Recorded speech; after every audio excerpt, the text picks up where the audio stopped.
జయహోపత్రిజీ 7వ స్ట్రాండ్. ఈ లేయర్కి లెమోరియన్ భాషలో సోలారా అంటారు. డిఎన్ఏ మాస్టర్ అనే అర్థం. ఇది మూల బీజపు లేయర్. ఇది ఎంత ఎక్కువ వైబ్రేషన్ కలిగి ఉంటే అంత ఎక్కువగా ఎదుగుతుంది. ఈ మూల బీజపు లేయర్ అతి సూక్ష్మ గ్రాహ్యతను అభివృద్ధి పరుస్తుంది.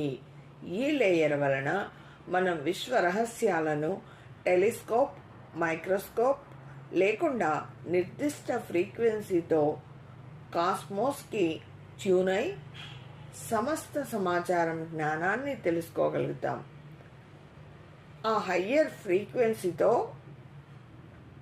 కాస్మోస్కి ట్యూన్ అయి సమస్త సమాచారం మనం అక్కడి నుంచి అందుకోగలుగుతాం. అంటే విశ్వ రహస్యాలన్నిటినీ టెలిస్కోపు, మైక్రోస్కోపు లేకుండానే తెలుసుకుంటాము. 8వ స్ట్రాండ్. ఇది వ్యక్తిగత ఆకాశిక్ రికార్డ్స్ లాంటిది. వ్యక్తిగత ఆకాశిక్ రికార్డు లాంటిది. 4వ డైమెన్షన్ తర్వాత టైం స్పేస్ ఉండదు కాబట్టి మన గత జన్మలన్నీ సమాంతర జన్మలుగా ఏకకాలంలో మన వివిధ జన్మలను తెలియజేస్తుంది. ఇది శాశ్వతత్వానికి సంబంధించింది.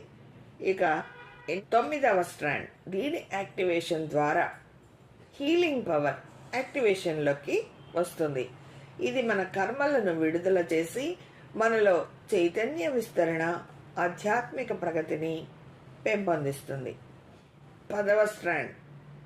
ఇది మనల్ని గాడ్ కాన్షియస్కి, దేవుని చైతన్యంలోకి తీసుకెళ్తుంది. దీనిని చైతన్యపు లేయర్ అంటారు. 11వ స్ట్రాండ్. దీనిని విజ్డమ్ ఆఫ్ ఫెమినైన్, స్త్రీతత్వపు విజ్ఞానము అంటారు. ఇది శక్తి, కరుణ మరియు శాంతిని యాక్టివేషన్ చేస్తుంది. స్త్రీ పురుష శక్తులను సమతుల్యం చేస్తుంది. మరి 12వ స్ట్రాండ్. ఇది దైవత్వపు లేయర్. ప్రేమతత్వం, దైవత్వం మనలో నింపుతుంది. మరి మనం అంతరంగంలో దైవ సమానంగా, దైవ మానవునిగా జీవిస్తూ భూమిపైన వాస్తవికతతో జీవిస్తాం.